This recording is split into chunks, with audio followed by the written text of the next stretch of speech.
السلام علیکم ورحمۃ اللہ وبرکاتہ۔ محترم ناظرین، آج ہم لکھائی کے بارے میں پڑھیں گے، اردو کی جو لکھائی ہے۔ تو ہم نے پیچھے تو ساری حروف تہجی اردو کے جو ہیں جتنے ان کو لکھنے کا طریقہ ہم نے الحمدللہ سیکھ لیا ہے۔ تو الف سے لے کر الف سے بڑی یہ تک لکھیں۔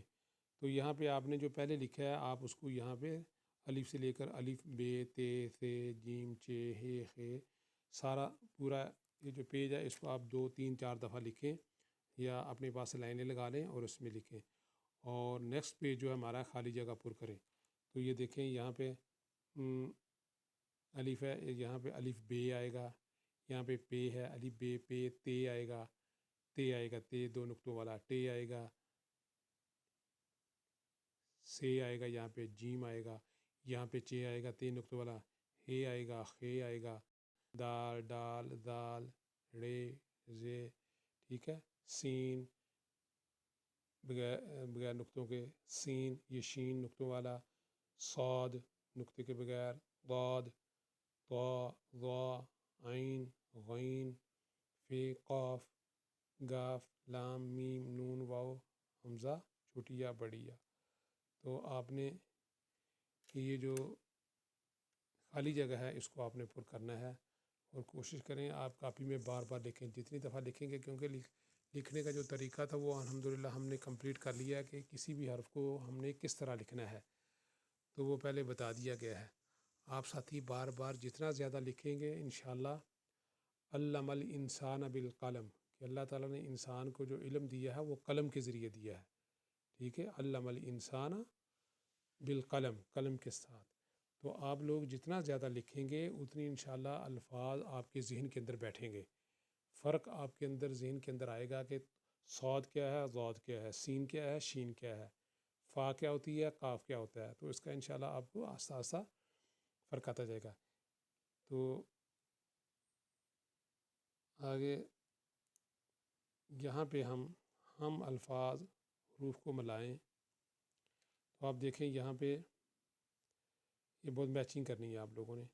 الف کو الف کے ساتھ میچنگ کرنی ہے، بے کی بے کے ساتھ، پے کی پے کے ساتھ، تے کی تے کے ساتھ، ٹے کی ٹے کے ساتھ، جیم کی جیم کے ساتھ، چے کی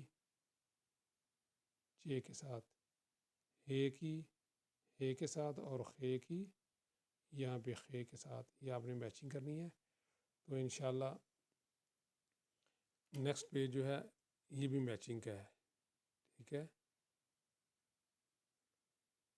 تو آپ کوشش کریں، یہ صاد کو صاد کے ساتھ میچنگ کریں گے آپ لوگ، ضاد کی ضاد کے ساتھ میچنگ کریں گے، یہ تو آسان ہے آپ لوگوں کے لیے، یہ جیسے میں نے پیچھے بتایا۔ اور نیکسٹ پیج جو ہے یہ بھی اسی طرح ہے، اس کے اندر بھی آپ لوگوں نے میچنگ کرنی ہے، ٹھیک ہے۔ یہ لام ہے، میم ہے، نون ہے، واو ہے، ہا ہے، حمزہ ہے، چھوٹی یہ ہے، بڑی یہ ہے۔ یاد رکھیں چھوٹی یہ اور بڑی یہ اردو کے اندر استعمال ہوتی ہے، عربی کے اندر صرف ایک ہی یہ ہوتی ہے۔ صاد ہے، ضاد ہے، توئیں بھی پڑھ سکتے ہیں، تو بھی پڑھ سکتے ہیں، دوئیں بھی پڑھ سکتے ہیں، عین غین فے قاف کاف، یہ گاف ہے، یہ گاف ہے، اور اوپر جو ہے یہ غین ہے، اوپر ایک غین ہے اور ایک گاف ہے، یہ اس میں پڑھنے میں تھوڑا سا فرق ہے، ٹھیک ہے۔ تو یہ آپ لوگوں کا سبق تھا، تو انشاءاللہ مجھے امید ہے کہ آپ لوگ انشاءاللہ اس کو اچھی طرح یاد کریں گے، اور میچنگ بھی اچھی طرح کرنے سے انشاءاللہ آپ کے ذہن کے اندر انشاءاللہ سارے اسباق جو ہیں وہ بیٹھ جائیں گے۔ تو اللہ تعالیٰ سے دعا کہ اللہ تعالیٰ ہمیں پڑھ کر اس پر عمل کرنے کی توفیق عطا فرمائے۔ السلام علیکم ورحمۃ اللہ وبرکاتہ۔